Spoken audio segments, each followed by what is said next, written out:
EPF எனப்படும் ஊழியர் சேமநிதி வாரிய சந்தா தொகையை செலுத்தாத 635 நிறுவன இயக்குநர்கள் மலேசியாவிலிருந்து வெளியேறுவதற்கு தடை விதிப்பதற்கு இவ்வாண்டு ஜனவரி மாதம் தொடங்கி ஜூன் மாதம் வரையில் அவர்களின் பெயர்கள் மலேசிய குடிநுழைவு இலாகாவிடம் சமர்ப்பிக்கப்பட்டுள்ளன.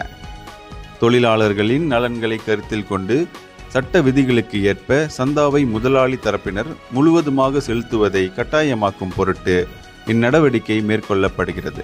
1991 ஊழியர் சேமநிதி வாரிய சட்டம் பிரிவு 39 கீழ் அந்த நடவடிக்கை எடுக்கப்பட்டது. 2024 ஆண்டு ஜூன் மாதம் வரையில் மொத்தம் 13,820 நிறுவனங்கள் தொழிலாளர்களுக்கான சந்தா தொகையை செலுத்த தவறின என்று புள்ளி விவரங்கள் காட்டுகின்றன. ஊழியர் சேமநிதி வாரியத்தில் பதிவு செய்து கொண்டுள்ள 6,85,399 நிறுவனங்களில் இது 2.02 விழுக்காடாகும்.